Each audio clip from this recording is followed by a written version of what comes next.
What's going on, everyone? Welcome to Common Sense Living.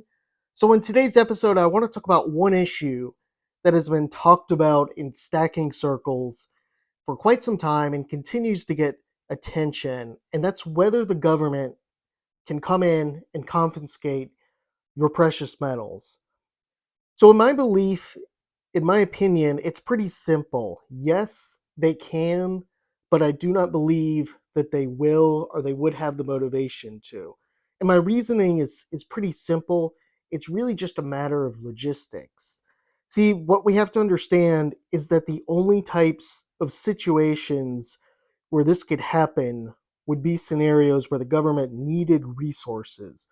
It doesn't matter if it's an economic depression, for war, or what the purpose is. The bottom line is that the government would need real wealth. They would need this wealth so they could stabilize the economy and ultimately get the trust of the people. Now, it is my belief that if a situation like this was to occur, it simply wouldn't make sense to go after individuals, but instead, the government would be focused on entities. For example, why would the government send agents to your home to confiscate a few hundred ounces of silver and a few ounces of gold? Institutions, so large bullion holders of IRAs, gold IRAs, those would be targeted first. And really, it would be anything that holds large amounts of precious metals. And I think the government could go in, essentially force a buy at market price. And that way, they're getting massive quantities of gold and silver with really the fewest resources possible. And holders of these accounts, I think, would get paid out at market price. There, of course, would be a lot of controversy with this, but then the government could come back and say, well, we're compensating you for your precious metals. Now, do I believe something like this, referring to a business precious metal confiscation, could happen? I think if things get bad, it's definitely possible. It's just my opinion, but a situation like hyperinflation or where economic confidence plummets, the government might need to get big sums of precious metals.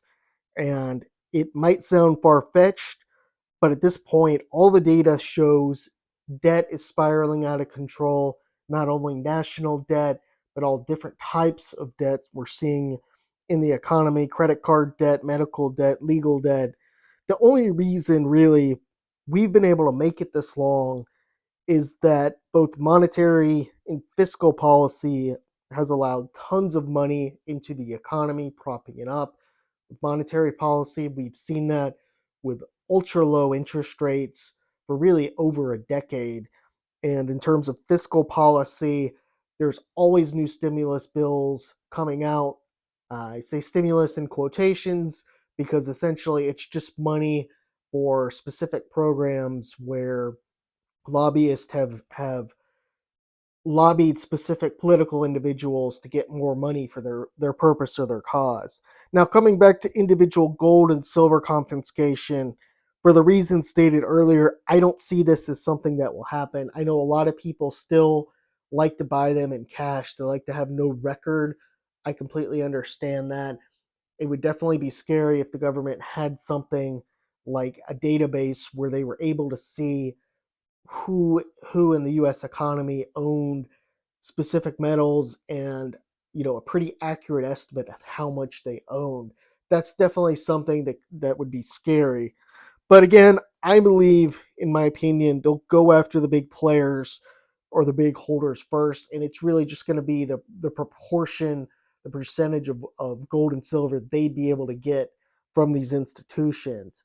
Let me know any comments you have. As always, thanks for watching. Please like the video if you enjoyed it, and please consider subscribing to the channel if you're not subscribed. Thanks.